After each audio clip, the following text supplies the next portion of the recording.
Hey everyone, Vanessa Hogel here. We are continuing to read Walking with Ghosts. And wait a couple of minutes and see who gets on here. Because I know I'm doing it a little bit later than I normally would. So, how you been? How's everybody doing once you get on here? I'm here. I'm here. Hi, Warren. Hi, Leslie. I know. Hi, Janet. I know I'm doing this, later than I normally would, but you know what? Why the fuck not, right? Okay. I'm starting. I think I finished you guys off. Let me see. Okay. Okay. Oh, yeah. Okay, so. All right, so. We finished. Hey, girl. I miss you. I miss you. Yes, bored. Janet, bless you. We finished with the last reading about the really bad house that was in Virginia. And, that was a tough one. I'm not going to lie to you. It was a tough one. But it is what it is. And we're past that.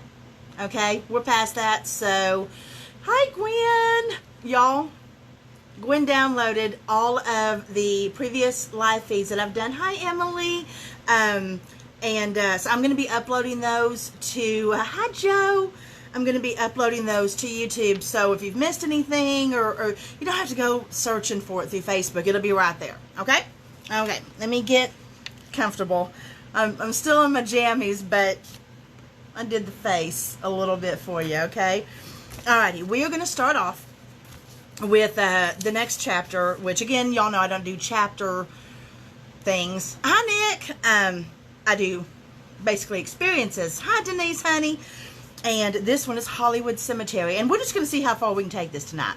All right? Let's just give it a go. Okay? Hollywood Cemetery. This was one of the locations Gwen had actually told me we were going to go to. And when she did, I immediately told her that when we got there, she needed to drop me off at the entrance and just let me go. I was being pulled to the right. That would be where I had to go first. Gwen agreed. True to her word, with Jean driving, they came to a stop at the entrance and I took off running.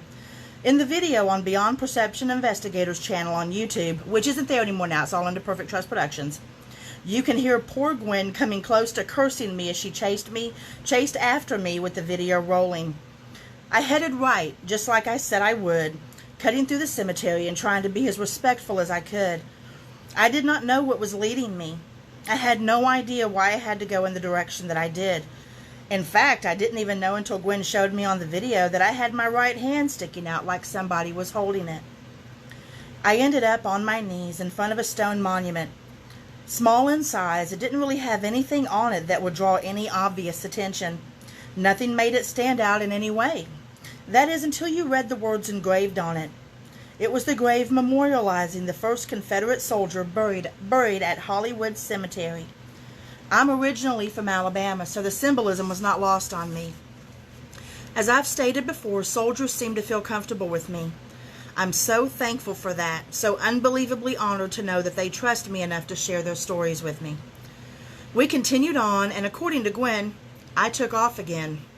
Y'all gonna notice a pattern, right? You're gonna notice that pattern? I take off. This time, kicking my shoes off at some point and sprinting across the cemetery. For those of you who don't know, I'm not exactly the most athletic person out there. I like to say I'm not the most graceful ballerina on stage. It is what it is. Anyway, sure. I was an athlete in my youth, but my youth was a cool minute ago. On this day, however, I might as well have been a contender for the Olympics. I slowed down halfway across the huge cemetery right in the middle of the area where the soldiers of the Civil War were laid to rest. Whew. I could see them walking about, some in groups, some alone. They were all in the condition in which they had died. It is very surreal to see a man walking in front of you, but he only has one leg. Some were missing one arm, or both. Some were just bodies without heads, or full bodies covered in blood and dirt. They had no intention of leaving. This was their post now. There was no regret, no remorse, no anger. There was nothing except for what I felt for them. The only thing that distinguished one soldier from the other was a number. They were just numbers. That hurt me more than I can ever express. These soldiers, both Confederate and Union, were people, not numbers. They had names, families, hopes, and dreams. They ranged from mere boys to grown men. I tried to contain my tears because I did not want them to think I pitied them. This was not pity. This was the greatest amount of respect that I could express. I asked them why they stayed. They said it was their responsibility. I asked if they were told to. They pointed in the direction across the way that soon after we found out was the area in which the officers and those in charge were buried. Even after death, these proud men, these enlisted soldiers, were following orders. If that isn't dedication, I truly don't know what is. We continued on until Gwen and I found a spot to sit and rest while we did an EVP session. The soldiers had gathered around and began talking while she and I did our thing. I remember one thing they said that struck me so funny. One of us had asked a question, something really mundane, like, "What do you want?" A spirit responded with, "More shade." I about died laughing. I then said something along the lines of typical Southern man, wants more shade. I don't know how they knew it, but they knew that we needed to break the sadness of the situation. Bless them for that. Feeling the pull again, Gwen and I got up and started back towards where we had come from. We needed to find the others. As we carefully stepped around the headstones, Gwen heard a name. She looked up at me and just kept repeating it over and over. Baker. Baker. She turned down the next row and followed the voice. The markers were facing away from us, so there was absolutely no way she would have gotten that name from seeing it. The voice lured her about 10 stones down with me trailing her, and then I heard her yell, "Oh, hell no. Hell no. Not today." Okay, what y'all need to know, put that in your head in a serious Virginian accent. Trust me, it's way funnier, okay? Gwen backed off. I looked down to the area from where she had run and saw the name. Pretty as you please. Baker. Later, Gwen revealed to me it wasn't in hearing the name that she backed off, but she saw hands reaching out of the ground, clawing. That did her in, and I don't really blame her either. What we had just been through the night before was enough to make the most seasoned investigator gun-shy. We met up with the rest of the crew and finished our stroll through the grounds of the cemetery. Once the spirits had gotten my attention and I was able to relay their messages, I was given some peace. I was very thankful for this. Honestly, those few days felt like they aged me 10 years. I had a plane to catch soon and I wasn't really feeling it. With tears in my eyes, I gave Gwen, my soul sister, a hug and said my goodbyes. Chris was going to take me to the airport and we had to get a move on so I wouldn't be late. Little did we know I would be at the airport a total of 20 minutes before I would find out my flight was canceled. I was being granted another night with my people. I couldn't complain about that now, could I?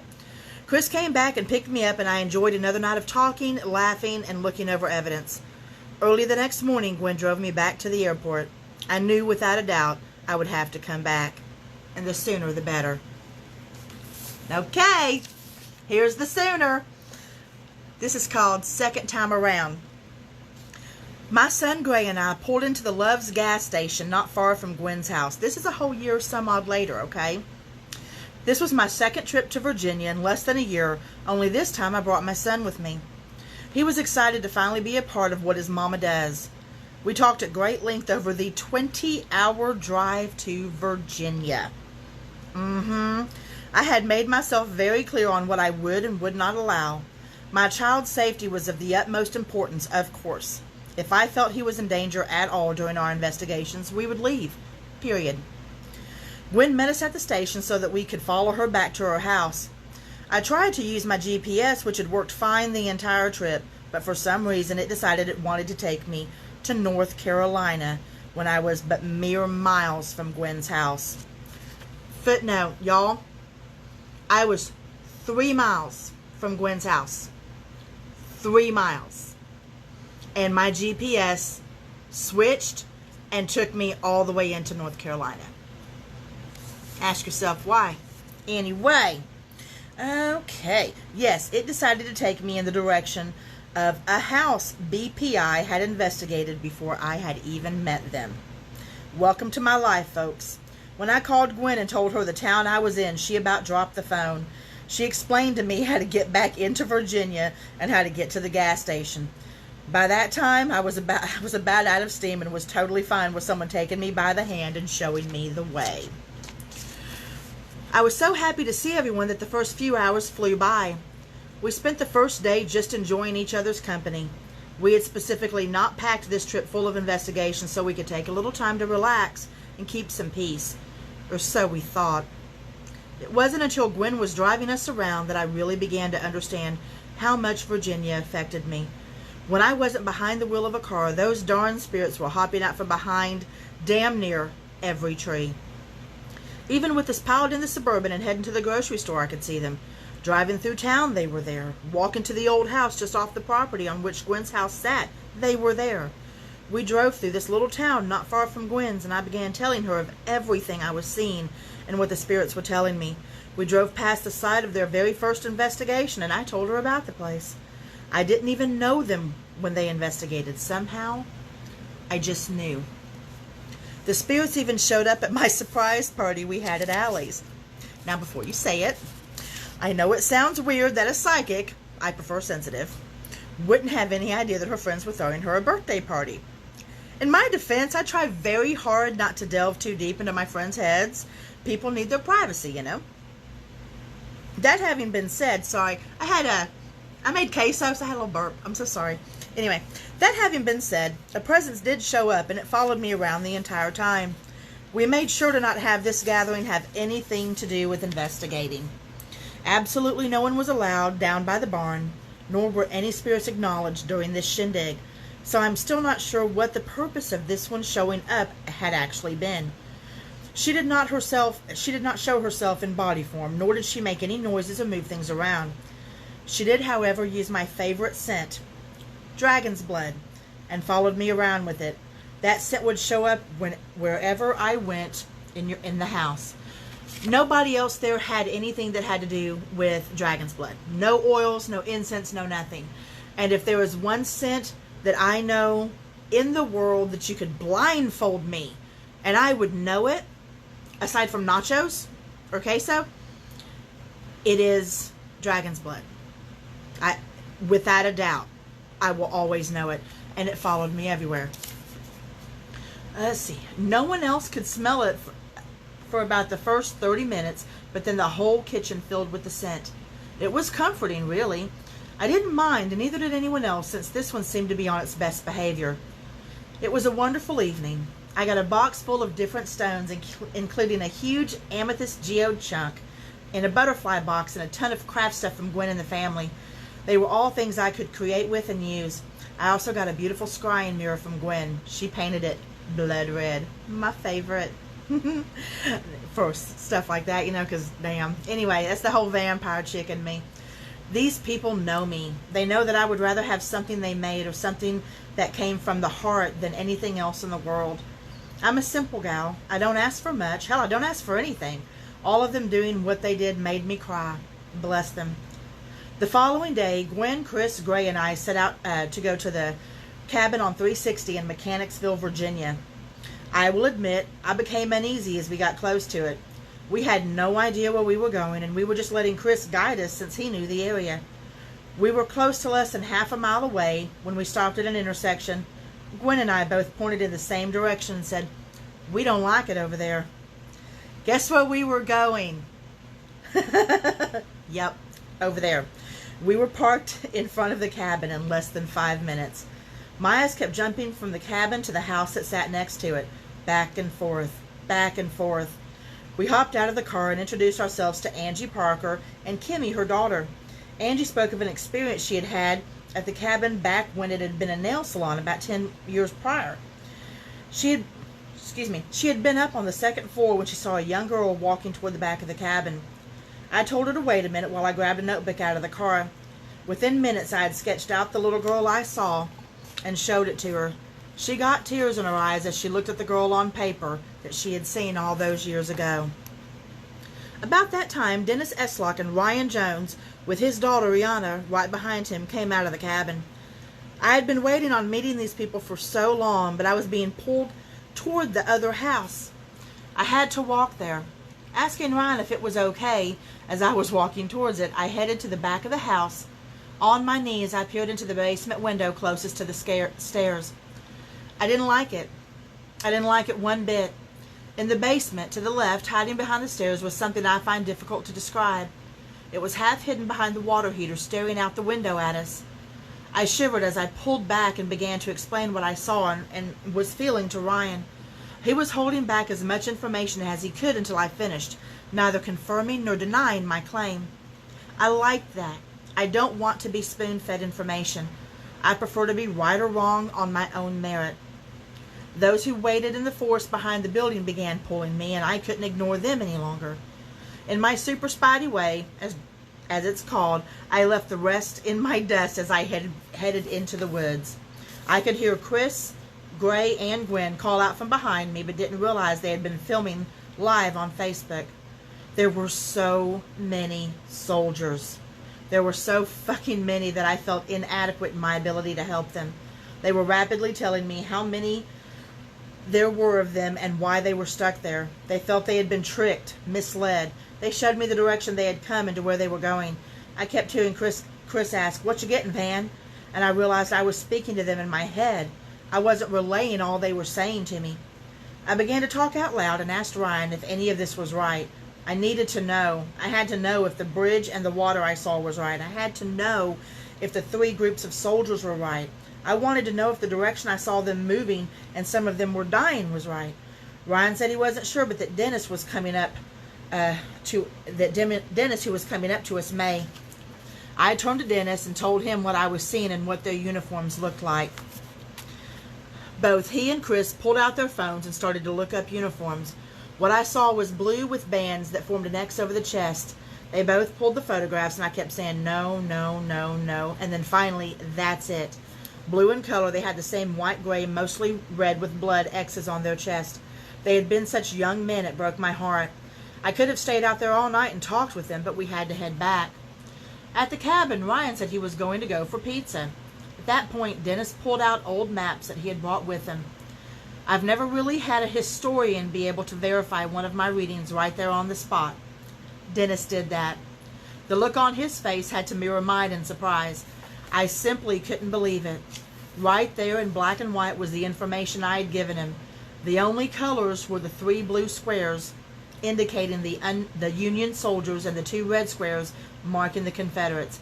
This map showed the direction they were traveling as well, just like I said. I was in shock, but it was a happy kind of shock. Did I mention when I do a reading I get super hungry? Oh, remember? Bananas? Remember? Okay. Yeah, Ryan found that out when he came back with pizza, and I swan dove into it like a fucking Olympic swimmer. I wasn't even embarrassed. I'm a Southern gal. We eat, okay? Squishy! Alrighty. After sustenance, Gwen and I performed our walkthrough of the cabin. Chris and Gray followed along to keep an eye on us. They had both learned through experience that things could get a little weird around us.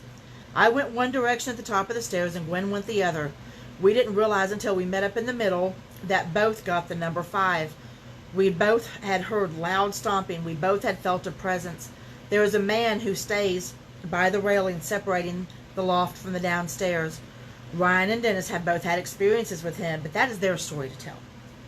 We decided to do an EVP session in the back upstairs room. After getting what evidence we could, which was admittedly sparse, we were going to head downstairs. Now, I don't remember much. Y'all see where I'm going with this, right? I don't remember much about this next little bit. All I remember was going downstairs and Ryan asking me to hold something he took off the mantel above the fireplace. It was a bullet from the Civil War they had found out back in the woods. I handed it off to Angie, and the next thing I knew, I woke back up in the room upstairs. According to everyone there, I gave the bullet to Angie and walked upstairs. Only Chris could tell something was off about me and followed me. I was talking aimlessly between the two rooms when I dropped to the floor in the room which we'd held the EVP session. Chris was holding on to me from behind as Gwen was gently trying to make sure I was okay. Apparently, I'd let out one of my screams after something had taken me over. Before Chris had helped me to the ground, I had spoken of needing to get to Alexandria. I only recently found out while writing this book that the Union Army Hospital was in Alexandria during the Civil War. Take from that what you will. I only know that I was ridiculously embarrassed over creating a spectacle while at that cabin on 360. I lay on the floor with everyone, including Dennis, staring down at me. Good times, folks. Good times. I haven't given up on understanding why this happens, but I'm also no closer to explaining it either. I brushed it off as best I could, and we went downstairs to the back room for another EVP session. During this, I felt like the spirits did not want to speak to me, so I left the room. It didn't take long to realize why I was being lured away from the group. The second I stepped into the kitchen, I knew I wasn't alone. The stench of pipe tobacco clued me in real quick. I didn't feel threatened necessarily, but I didn't feel safe either. I backed down the hallway and got as close to the room everyone was in as possible without actually going inside. I kept my back to the wall and waited for them to finish. I have to be honest, I don't see me ever spending time in the cabin on 360 alone again. Nope, I'm good. After all pictures were taken and goodbyes were said, Gwen and the guys and I headed back home. We were so fucking tired. I definitely needed a recharge before we headed back out the next day. Sorry, that was my dog. I just wondering what she was doing. She was being quiet, you know what I mean? Okay. There was that fucking house again. The one I spoke of before that made me want to vomit, to run. It sat empty now. No more need to imagine the theme song from Deliverance when we walked up to it. As much as I didn't want to, I knew I had to go in. This was the house where the trucker guy lived. The one whom I had to ask to move a semi. The one where the young girl had been. Empty or not, nothing had changed. My skin crawled as I walked through the front door. I gagged. Feeling wretched, I forced myself to take one step. Then another. Then another. The feelings I had felt before washed over me again. Despair, agony, shame. I wanted to cry with it. It was embedded into the walls like stale cigarette smoke. I mounted the staircase and tried not to turn around and bolt for the front door. It wasn't that I was afraid, because I wasn't. I was revolted. As an empath, I just couldn't deal with all this. The vulgar acts committed there, whether it was by the trucker or the people before him, were unspeakable. A permanent stain that no amount of cleansing could ever remove. I told Gwen it needed to be destroyed. Burned to the ground. The upstairs and the room I refused to go into confirmed that. I had had enough.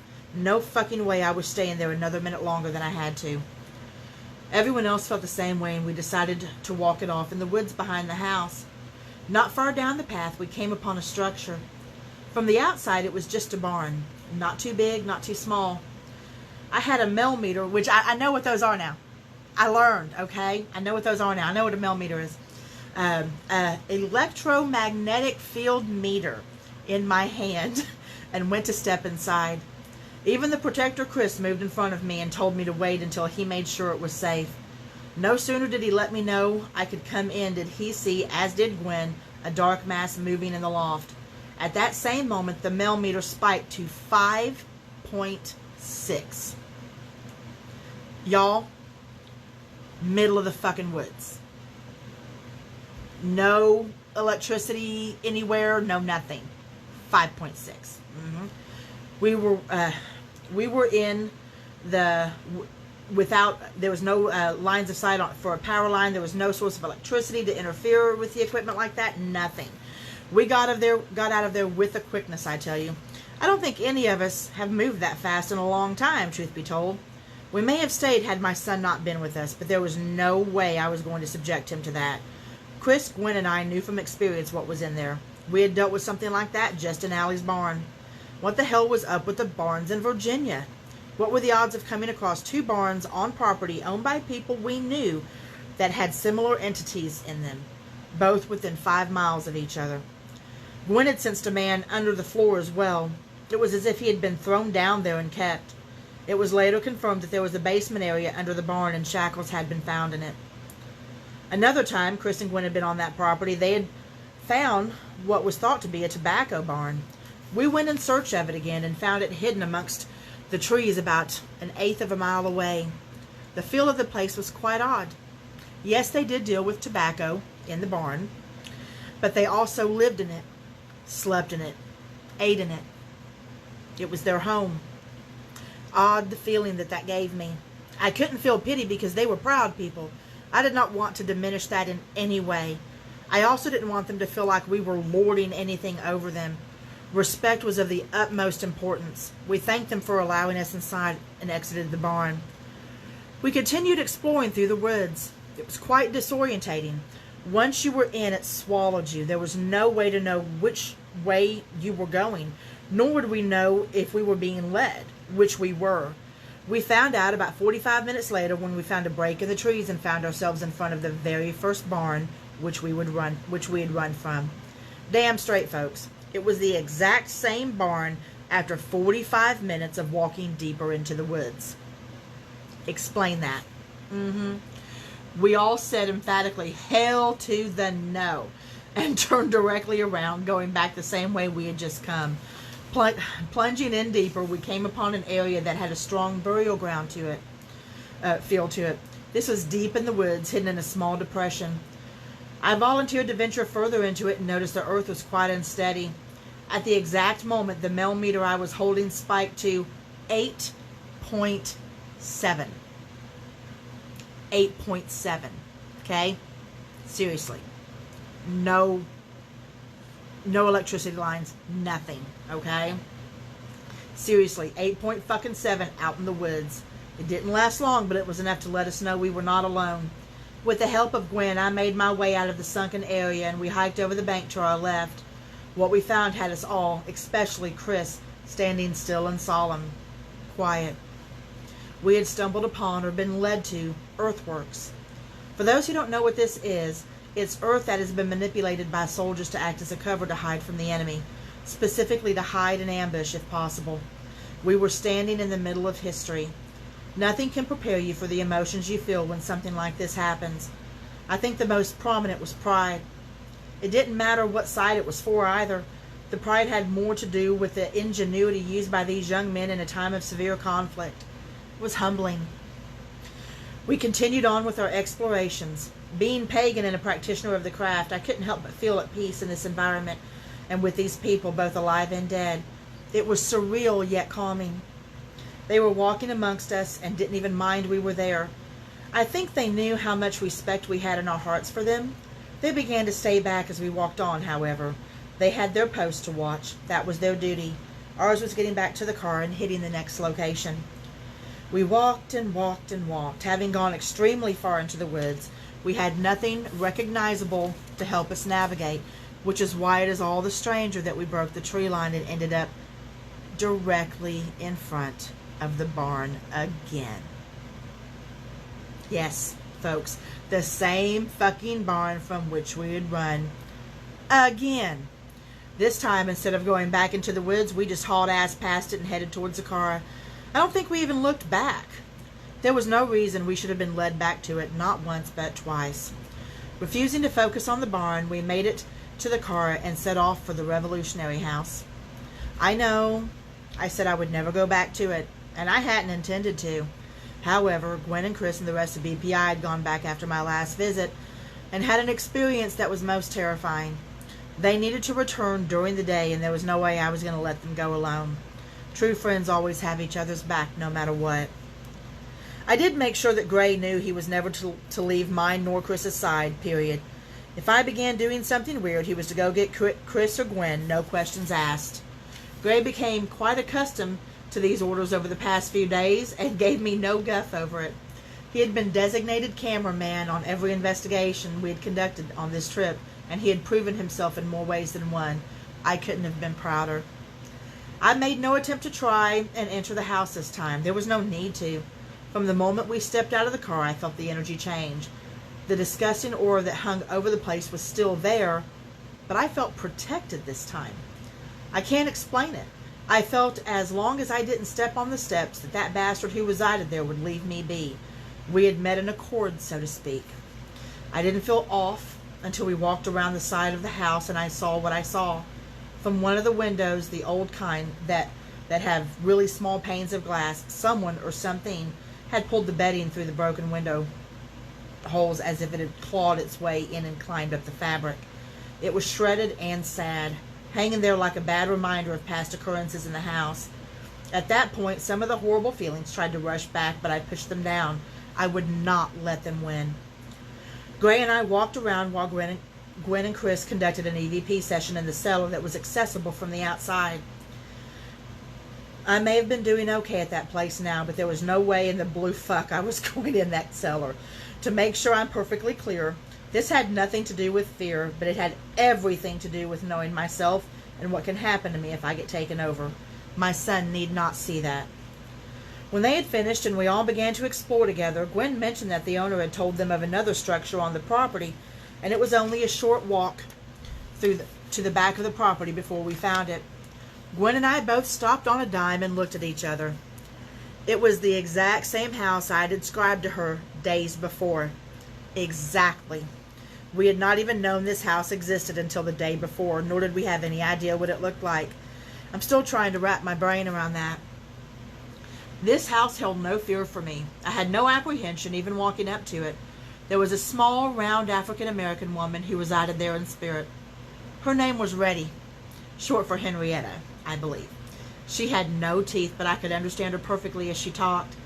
This home had a completely different feel to it. While it did hold sadness, it also held warmth. The sadness came from the regret for the babies.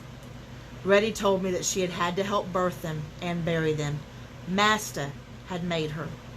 There were so many, she said. That's why she stays on the property, to watch over the babies.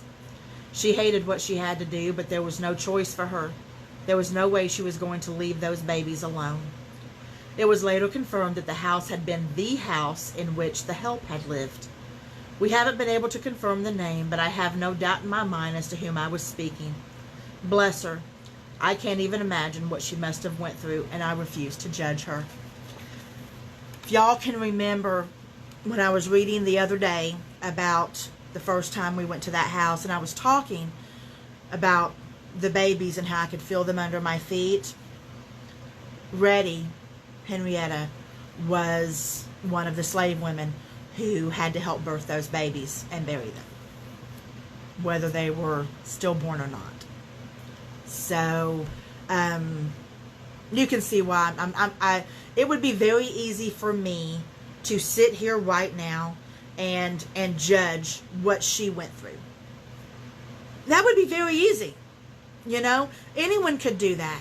But I want you to think about that for a second. You're talking about an African-American woman during the Revolutionary War whose life depends on who she is having to call her master.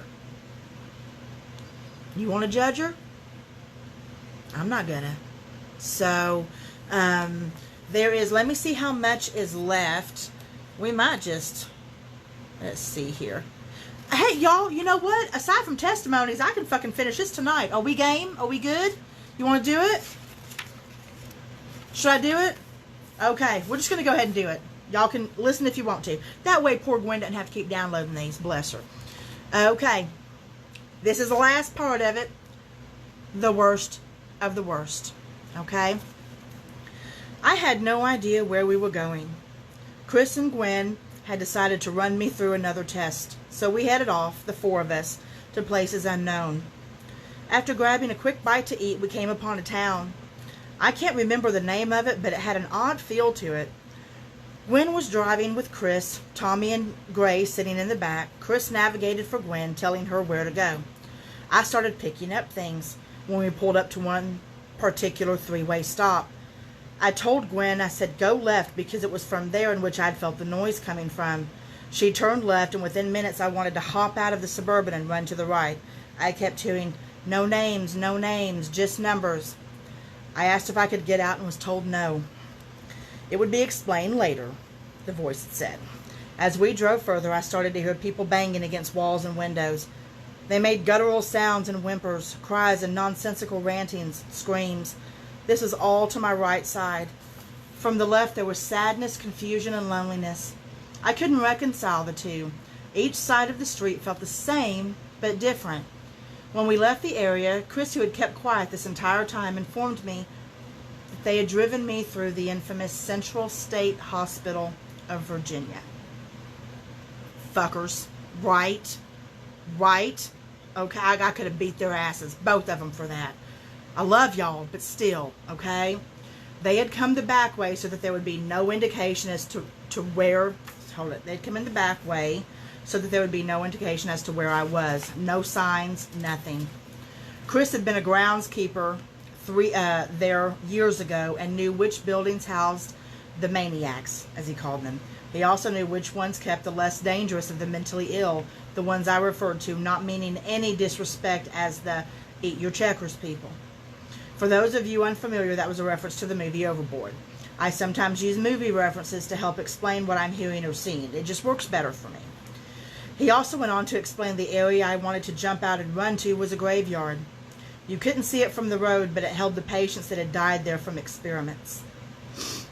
Sorry. Anyway, there were no names on the grave markers, just numbers. Being right about that didn't make it any better. I was so fucking pissed. I think it's inexcusable to treat someone like they are throwaway, and I will never understand that. Our last stop was a huge old cemetery. Gwen pulled in, and I told her where to go.